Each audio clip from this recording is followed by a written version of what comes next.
Hey guys, as he already said, I'm Zack Fasel. I may talk a little fast, so if I get way too fast, slow me down. So I'm a pen tester by day, DJ and photographer by night. You can find me on Twitter at zfasel. People always ask me, what are your credentials? And well, there they are. I think it's bullshit when people list a shit ton of certs, but that's just me. So yeah, judge me based on the quality of this talk, not based on a list of certs. So, quick shameless plugs. We have a little competition going on right now. There's another talk in track 4 going on from people from Chicago too, and we're all from Chicago. So I need a quick show of hands. How many people here are from Chicago? I think I lost the bet. Damn it. Also, poolside tonight, I'll be DJing in a battle against Keith Myers. So if you're around here tonight, come on by. ThoughtCon's a conference I run in Chicago, another hacking conference. We had about 500 people last year. We're looking to grow a little bit this year. More info at thoughtcon.org. And my local homeboys are the 312 crew. So TLDR, what is this talk about? So you don't spend the next hour here listening to me ramble. We're going to be talking about NTLM relaying. Not pass the hash, but NTLM relaying. And I'll touch on the difference in a second. And really in the end, a new tool set to do cross-protocol relaying of NTLM authentication requests. As well as new methods to go ahead and get clients to automatically authenticate to us, and new targets we can relay these hashes to when we do the cross-protocol relaying. So let's talk about NTLM. We're going to do a quick refresher for those of you who don't know what NTLM is, hopefully in less than 10 minutes. Any longer, well, it'll be a talk about NTLM 101. So what the hell is LM and NTLM? It's Windows password storage and network authentication protocol used in Windows, obviously. So like I said, it was used for password storage and for authentication. So, goddamn, my slides are out of order. For pass the hash, basically, oh god, I need to jump around. So hopefully you've seen this. These are the hashes for LM and NTLM. The LM is split into two 7-character chunks, all capitalized. So we all know LM's bad, LM's weak. I'm not going to spend hours talking about why LM is bad. You all know it by now, hopefully. If not, Google. And an NTLM hash obviously is case sensitive, unlimited length. It's not 7-character chunks, a little stronger, but still has its problems. So there's a few problems against it already. With LM and NTLM network hashes, there's a weakness we know as pass the hash. This talk isn't about pass the hash. Oh wait, this is really out. Sorry, I'm sorry guys. I just did these like 5 minutes ago. Haha. So LM sucks. We've been over this. So what the hell is NTLM auth? Not just the password hashes, but the authentication going across the network. It's used for remote authentication requests against varying services, and we'll touch on those services in a minute. And it comes in a bunch of different flavors, and we can all get confused when we start talking about NTLM versus NTLM auth, V1, V2, NTLM2. It gets really confusing whether there's signing or no signing, so we'll kind of go over that real quick. So when we do NTLM authentication, there's 3 messages that are sent. The type 1, type 2, and type 3.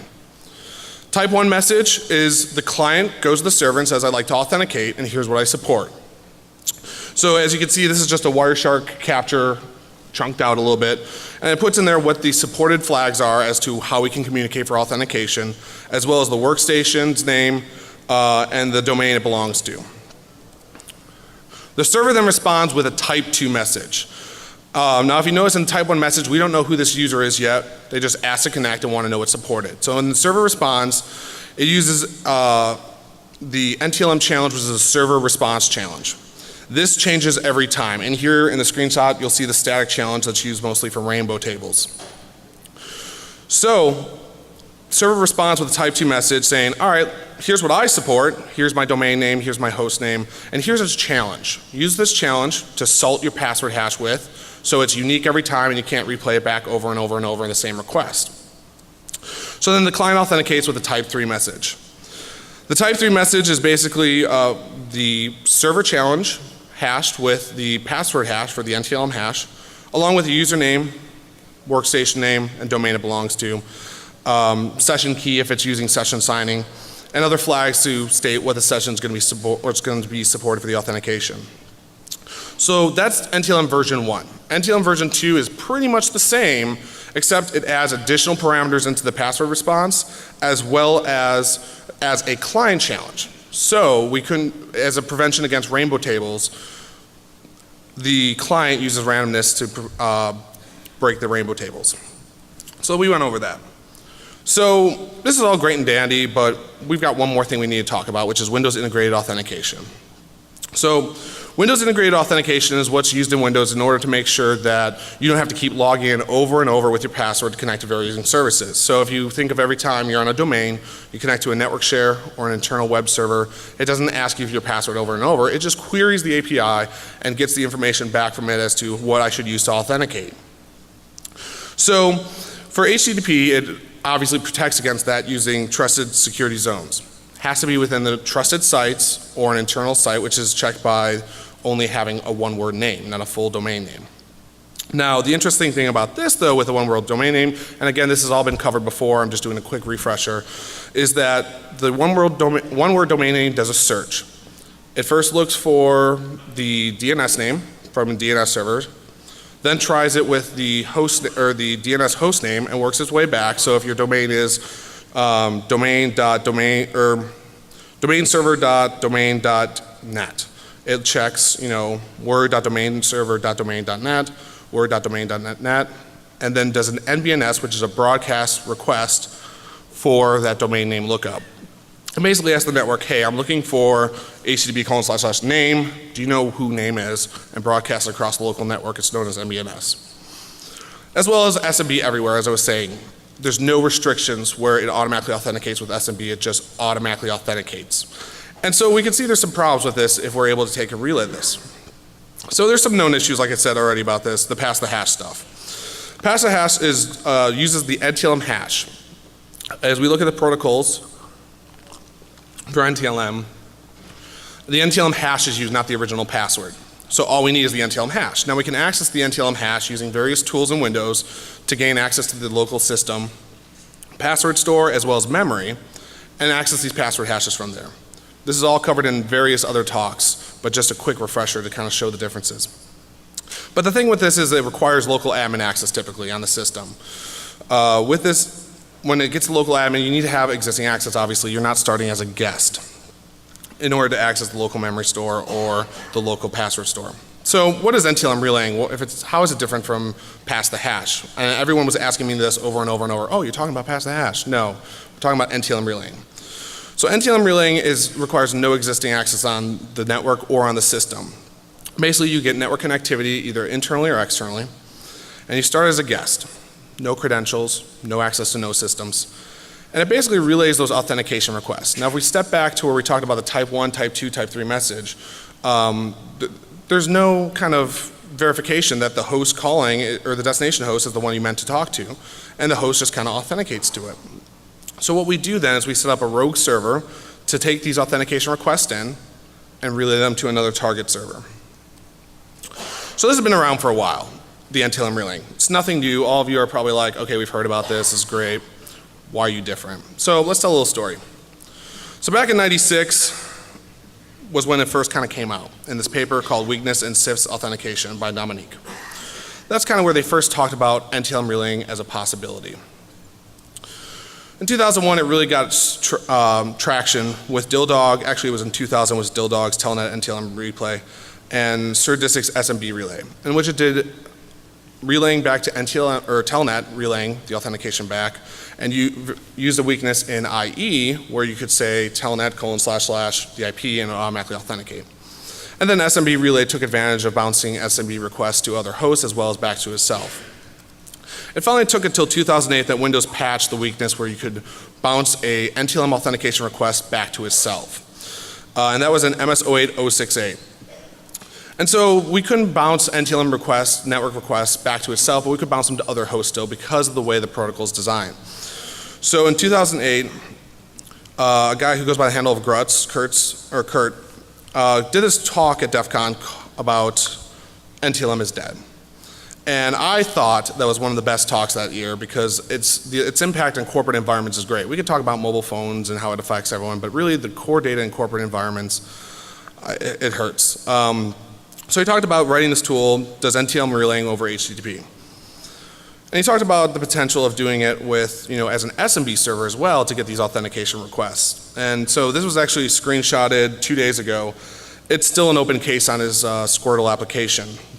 And I don't think he really has any intention of maintaining it. So I decided, you know, these weaknesses sound familiar over and over. We keep talking about there's problems over and over and over and over, and they're not getting fixed. Every environment still has pretty much NTLM enabled in corporate environments. So what does it sound like to me? Well, it kind of sounded like the problem we complained over and over and over about websites not doing SSL encryption for their authentication requests as well as managing their cookies.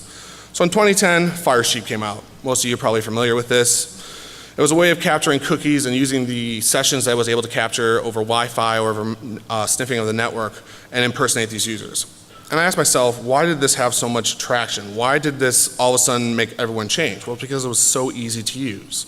It was so easy for just anyone to start up the application and impersonate someone. So I kind of decided to start on this goal. Make an application that you could do NTLM relaying and show the impact to people that's as easy as Firesheep. We're getting there. So basically, I started working on a lot of proof of concepts to see what extent does NTLM relaying support across multiple protocols. Like I said, a lot of people talked about it in theory, but no one actually implemented it. So the goal, like I said, is Firesheep for NTLM. So I decided to start learning Ruby because I was going to originally integrate it into Metasploit, and that didn't happen and went still Ruby. So my talk got rejected when I first submitted both to Black Hat and DEFCON.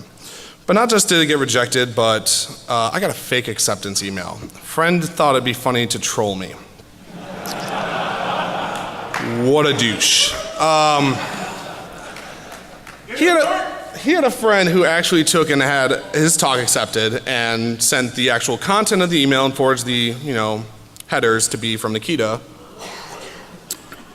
And I thought for an hour and a half I was speaking at DEFCON, and then I got the email saying I was rejected. And that's the story. All right, thanks for coming, guys. But no, 3 weeks later, Nikita gets back to me and says, hey, we have an opening on Sunday. Somebody dropped out. Do you want to speak? Awesome. Wait, I have 3 weeks till DEFCON? Shit. So keep that in mind as this tool is coming along. I kind of put it on the back burner and didn't work on it for quite a while between the submission and now. But we've got something working, and we'll talk more about that. So what's the problem? Why do we need another tool to do this? Why do we need another thing to do NTLM relaying? Well, the problem is other tools just didn't do what we need to do as a penetration tester. They really lacked the number of different protocols you could relay these authentication requests to.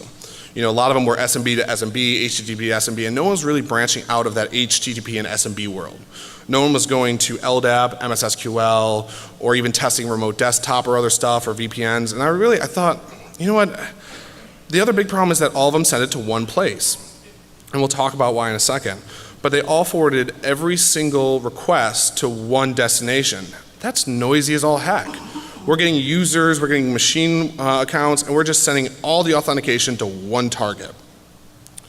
And I realized the reason why is we didn't know who the users were before the type 3 message. And if you remember the type 1, type 2, type 3 message, the type 2 message is what specifies the challenge.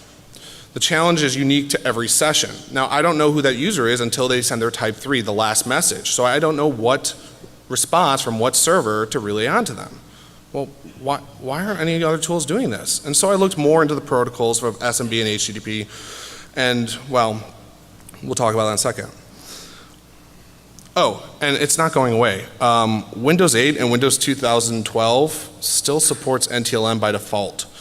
And that's kind of scary that we know these protocol weaknesses are there, but NTLM's not going away. So we really need something to say, hey, as an organization, you need to, under your own accord, start protecting yourself against these attacks.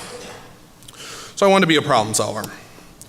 So here's the tool. It's called Zack Attack. Now, I know the name is so freaking lame, but we went through a list of different names. My favorite is the last one.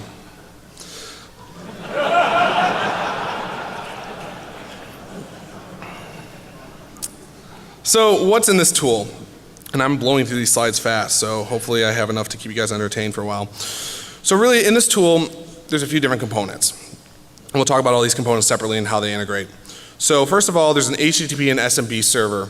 Those are the servers that basically accept the authentication requests. So as clients get targeted to connect to this rogue server. They authenticate and they keep them authenticating. We have a set of rules for automated exploitation. We have clients for these automated exploits, as well as an API that we can tie into any other application we want to do NTLM relaying. And finally, a generation of payloads to get these clients to automatically authenticate to us. So first off, these rogue servers. We want to get people and we want to get them, authenticating to us, and we'll talk about how we're going to get them in a second, but we got to have them authenticate to something, right? So the first thing is we need to keep these users authenticating. A lot of the existing tools will disconnect after the first successful authentication. So what this tool, Zack Attack, finally does is it keeps them authenticating as much as possible. Now in Windows land for SMB, I think that's about 30 times before the connection terminates. So we need to figure out who this user is too when we're keeping them authenticating. So the first authentication request is with a static challenge, that 112233. For those of you who pen test, that's kind of the rainbow table challenge. And we need to figure out who this user is. Like I said, we don't know until type 3, so we send a static challenge. So with this, I like to call this the Alzheimer's feature. It basically forgets who the user is and asks them to re-authenticate every time they connect without closing the session. And the reason we do this is because, in HTTP, WPAD, and other requests don't always support cookies, as well as identifying them over SMB using an IP and source doesn't work if you're doing it across the internet behind a NAT. So for the HTTP server, the way we coded this out was doing a 302 redirect with keep alive. Now keep alive will keep the session open, so the socket's not closing. After we authenticate them, we know who they are, and we know who they are for the rest of that session. For SMB, it was a little more rough. I had to write a custom SMB server. Now that's not any easy task, and it's a little buggy still, but it works. So after they authenticate, and it does a setup and X connection, for those of you who aren't familiar with it, I'm not going to go too in depth into the SMB protocol. That would be a whole nother 2 hours. But after it gets the authentication request, it kind of forgets who they are and says, oh, hey, great, nice to meet you again. Cool, oh, I want to connect. Wait, who are you again? And starts the authentication request over. So we need to get these authentication requests coming to that HTTP and SMB server, right? And a lot of people have asked, how do you do man in the middle? What do you do? Well, there's a few different ways we can get people authenticating to our server to then bounce them to other stuff. So what payloads are we going to have in this tool? Well, first off, there's obviously WPAD. Now WPAD, I didn't want to write a whole nother NBNS spoofer for those of you who are familiar with it. But WPAD is the web proxy auto detect. In Windows, when you try to connect, with that little check mark, automatically find my connection settings, it sends a request out looking for the name WPAD. Checks DNS, and then checks broadcasting to the network. Now you can spoof these requests and respond to them. By default in Windows, the machine will automatically authenticate to the WPAD server over HTTP with the currently logged in user's credentials. So that's great. You got to be internal to the network typically, or spoof NBNS or spoof the DNS. Wasn't me. But what about social engineering people? Now, for a while, pen testers have known about using Internet Explorer and putting in image tags for a UNC network path. And then Internet Explorer would pass that back to Windows and automatically connect to that network share in an attempt to get that image or whatever it may be. It could be JavaScript, it could be an iframe, etc. Now in IE, it automatically authenticates. But for a while, everyone's solution was Firefox and Chrome. And you'll see kind of the recurring theme here is people have had kind of haphazard solutions for this because we didn't fully understand all the remediations for it. So what about Firefox and Chrome? We could do, oh, well, Firefox and Chrome are protected. And you'll see a screenshot here. This is actually Firefox's error console saying, sorry, can't load, that network share. It's not in my security context, it's in file security context.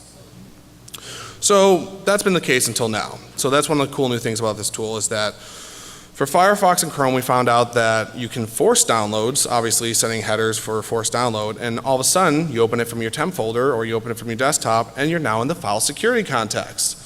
And voila, it automatically authenticates to the SMB share. And you've got them authenticating to your rogue server. But what about, if they won't click to download or open from temp? Well, could we get it so when they just view a page, they automatically authenticate? You betcha.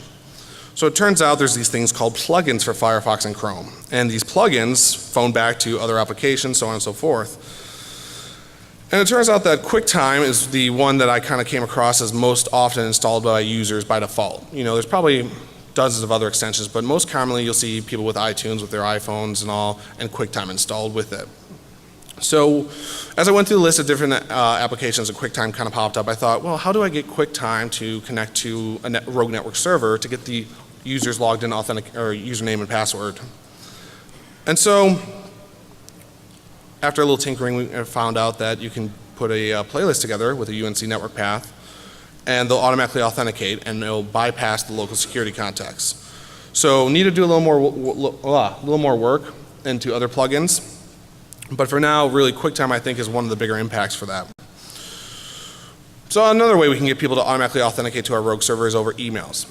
Some people may already know about this, others not so much, but in Outlook, if you have an HTML email and inside of it's a network share, it'll automatically connect and authenticate. That's pretty cool. What about .docs? The whole Office suite is actually like this. Embed an image or an HTML file, open it up, it'll automatically connect to that network share.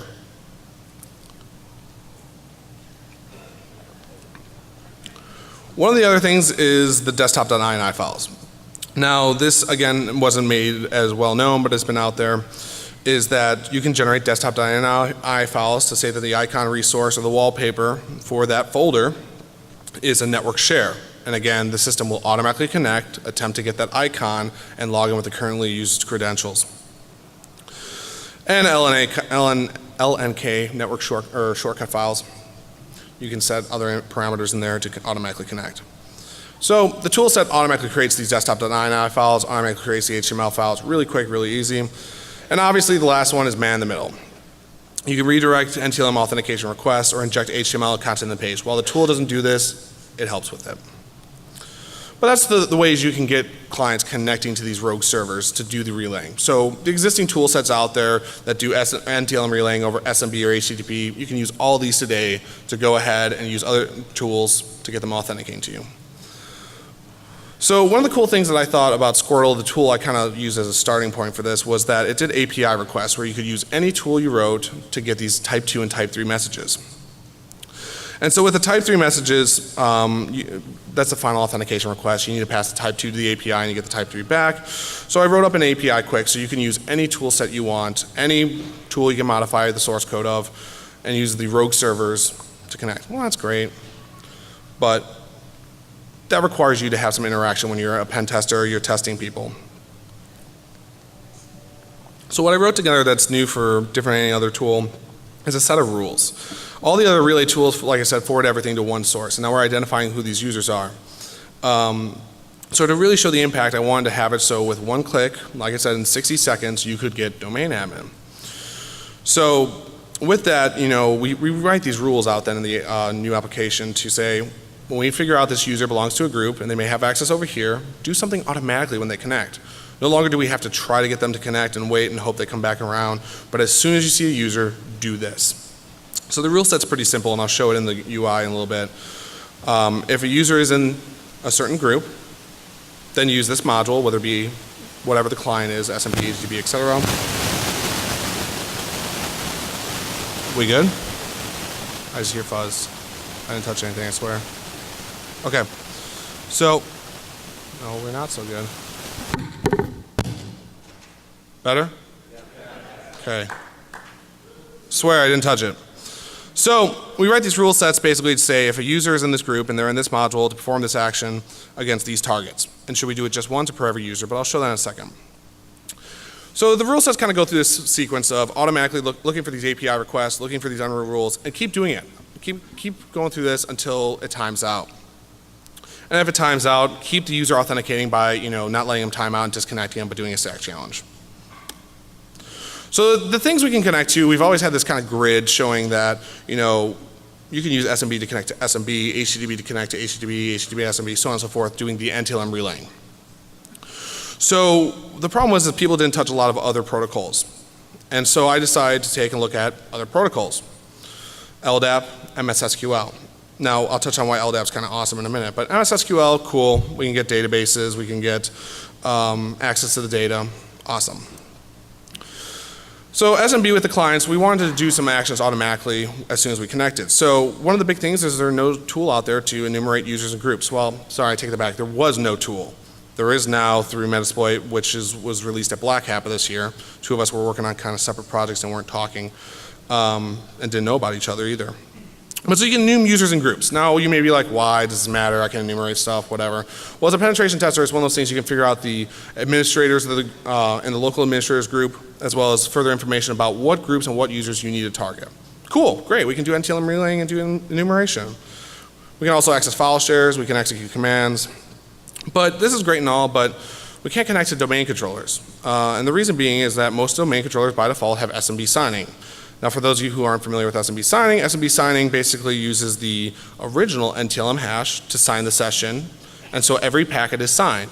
If there's the signature is off, it takes and disconnects you. So by default, domain controllers have SMB signing by default, so by default you can't do SMB relaying to a domain controller. Now this pissed me off.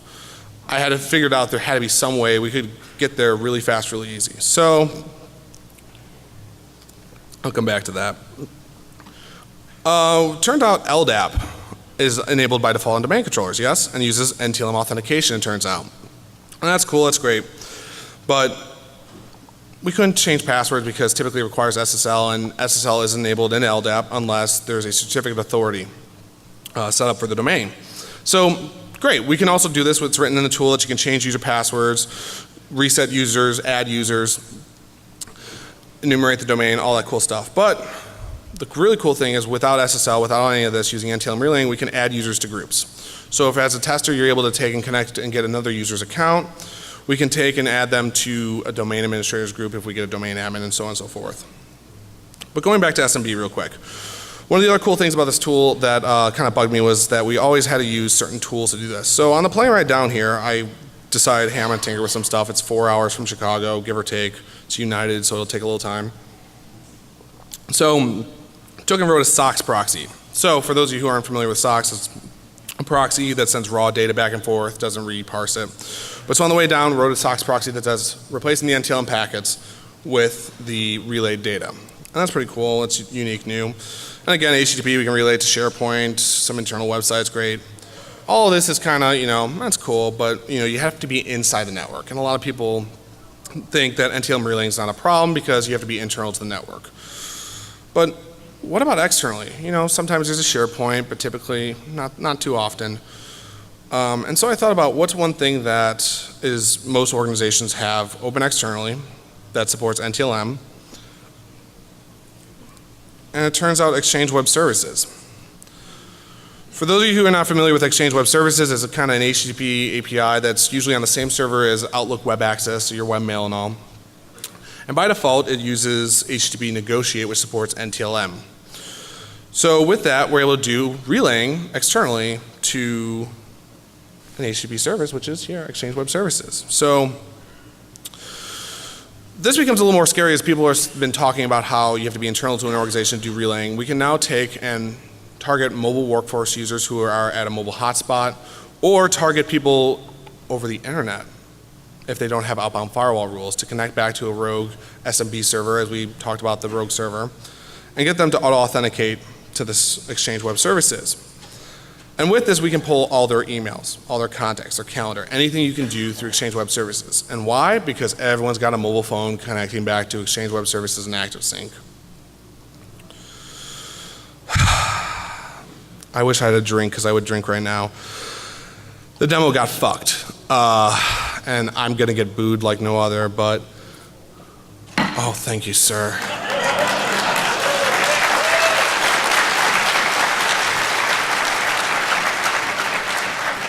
You are a gentleman and a scholar. Fuck. No, honestly, I had a demo set up to do Exchange Web Service, show NTLM relaying to Exchange Web Services as well as doing other stuff. So, the problem is all my VNs got fucked. So instead I'll show just the GUI on it. That's a code, here we go. So this is the GUI to it. I'll run through this real quick so you can kind of get an idea of its functionality and how powerful it can be as you grow. So right now what's running is the rogue HTTP server, the rogue SMB server, and an HTTP management server. With this we define what users are in what groups. Yeah, cool. So it keeps track of what users connected at what time. I hope that's big enough on this. Can people read that or no? Back row? Sorta? Good. So keep track of the users that are connecting back. Now you can keep having users connect back, and it has who are the users connected back right now. Now you'll see there's some system accounts, there's some actual user accounts, and with this we can just in one click say enumerate a target over SMB, get their emails from Exchange Web Services, execute a shell to a session if they're an admin, access a file share as them, access their SharePoint, etc. Again, the VM got fucked, so we can't really show all that much. But we can then create rules, like I said. We can add users to groups. We can do this automatically through enumeration, or we can manually add them to a group and create a group called, say, Moo. Cool, great. We have now a user. Oh, crap. There it goes.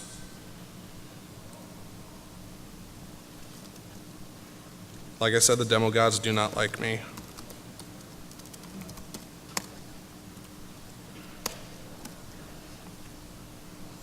Fucking Ruby. 3, 2, 1, done. So, it's very much alpha. I'm sorry guys, but I had 3 weeks to code this all out. So, we can add a user to, again, to group, yar. Cool. And so we've got this user in this group yar. We can also, like I said, enumerate from the domain controller all the different user groups. So then we can create these rules to automatically authenticate. So in this case, I already have a rule in here. So if you see a user in group users yar, then connect over Exchange Web Services to targets and target groups. Right now there aren't any, but we can easily add one, say 10.1, 10, 250 to target group. Now as soon as it sees an authentication request from someone who's in that user group, it'll automatically connect to there and pull all the emails from folder inbox, folder drafts. We can easily add saying, here's another folder, let's pull their sent items. And voila, it adds that rule. Now what's cool about this tool is that as it does this authentication request, a lot of the tools keep having you re-authenticate. What it does is it keeps the session open when it connects to this rogue and perform this action. So instead of re-authenticating every time it tries to get the inbox, it keeps the session alive so you don't have to re-authenticate. So we have about 30 requests coming in from the system. So we can set about probably 30 rules in the first try. And then in that one connection, perform various actions. And like I said, we can repeat it for all the users and all the targets we connect or just certain targets. Now at the same time, we can generate the payloads, like I said, generating the HTML, the desktop.ini, the doc, LMK file, zip file. The LMK file doesn't work, it just says how to do it, as well as generate the HTML email automatically. So I'm trying to make it as simple as possible, like I said, the fire sheep of NTLM relaying. And finally, it keeps track of all the user hashes like it did before in the static authentication. And so you can try to crack the passwords as well. So since the demo's fucked, that's about the best I can show right now for a demo. And I'm sorry. I'm really sorry, guys. I'm so pissed that it went to shit on the plane. So how do we prevent or protect ourselves against this? Really, everyone's had varying solutions for how to protect against it. And I lost a slide. People have said use NTLM version 2. The tool supports NTLM version 2. There's nothing different about NTLM version 2 than NTLM version 1 that we can't relay. So really the thing you need to do right now if you're a sysadmin is go home and firewall outbound 445. This will prevent anyone from sending you any of these rogue payloads and getting you to automatically authenticate out of the environment. But that doesn't protect against mobile workforce, etc. So in Windows 7 there's a group policy you can set to limit who you can authenticate to you over NTLM. And everyone said the solution is Kerberos. Kerberos, Kerberos, Kerberos. It is. But the problem is telling an organization you have to switch everything to Kerberos today is not going to work. The problem is there's a lot of stuff that doesn't support Kerberos. The other thing is that if you enable Kerberos, you have to force Kerberos. You can't support NTLM at all. The same thing with signing. For those of you who don't know signing, every packet is signed then by the original passwords hash.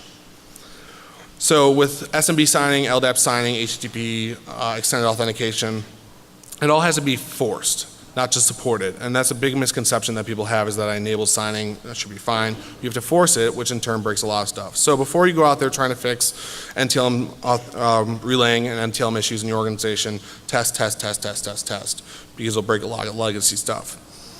So really, there's a lot of balance you have to take when you're trying to protect yourself against it as an organization. As end users, typically you don't have to worry about this, but when you're a corporate sysadmin, the big issue is that you need to move away from NTLM. It's really something, it's going to take time, but Windows 8 and Windows 2012 still supports it and still has it enabled by default. So we need to go out there and start moving away to move to Kerberos, and hopefully this tool will be the one that kind of kicks that off.